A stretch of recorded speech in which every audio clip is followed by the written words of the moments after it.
everyone, and welcome. If you're planning to apply for a new Indian passport or need to get your old one renewed, then you are in exactly the right spot. Today, we're going to break down the entire process for the new Indian e-passport, giving you a clear, step-by-step guide. So, here's what we're going to cover. We'll kick things off with what this e-passport actually is, then we'll walk through the application itself. After that, we'll get your document checklist sorted, explain the whole police verification thing, talk about costs and special cases, like tatkal, and wrap up with some really important warnings. All right, first things first. What even is this new e-passport? And, why did we need this change in the first place? Let's find out. Okay, let me be super clear about this one thing. This is not some special upgrade you have to ask for or pay extra for. The e-passport is now the new normal. It's the default standard for every single new or renewed Indian passport going forward. And this slide, well, it shows you the main difference perfectly. The old passport was just a paper booklet, right? The new one looks pretty much the same, but you'll see this small chip symbol on the cover. That little symbol means there's a secure electronic chip embedded right inside. So what's the big deal with this chip? Well, you get some pretty cool benefits. First, your data is digitally signed, which makes it incredibly tough to fake or forge. It's also globally compliant, so it works with all the modern e-gates at airports. And maybe best of all, it can make your journey through immigration a whole lot faster.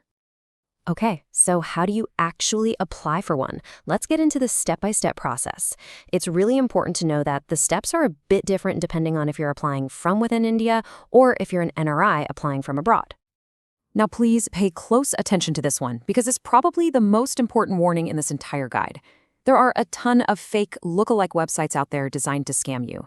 This one on your screen is the one and only official government portal you should ever use. So if you're in India, the process is pretty straightforward, just 5 steps. You register, fill out the form, pay the fee, and book your appointment, all online. After that, you just have to show up at the Passport Seva Kendra, or PSK, on your appointment day with your documents. Now, for our NRIs listening in, your process is a little bit different. It's kind of like a 2-part deal. You start by filling out the form on the official government overseas portal, then you hop over to the website of the official partner, which is usually VFS Global, to pay your fees and book the final submission. Okay, let's talk about the bit that trips everyone up, the documents. Don't worry, we're going to break down exactly what you need for the most common types of applications, so there's no confusion.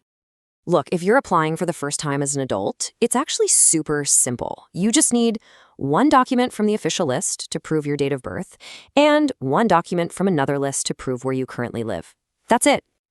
And you know what? Renewing is even easier. The main thing you'll need is your old passport. And here's a great pro tip. If your address hasn't changed at all from what's in your old passport, you don't even need to submit any new address proof.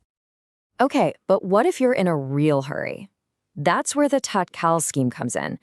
And if you're thinking about using it, you absolutely need to know one thing, the any 3 rule. So what does that mean? It means on top of your usual documents, you have to provide any 3 documents from this very specific list. So for example, you could show your Aadhaar card, your PAN card, and your voter ID. That combination would qualify you for the tatkal service. All right, next up, police verification. This part can seem a bit confusing because people have different experiences with it. So let's clear this up once and for all. Your application will fall into one of 3 categories. This table breaks it down beautifully. You've got pre-verification, where the police check happens before you get the passport. This is what most first-time applicants go through. Then there's post-verification, where you get the passport first and the check happens later. This is the whole point of tatkal. And finally, no verification, which is for simple renewals with no changes.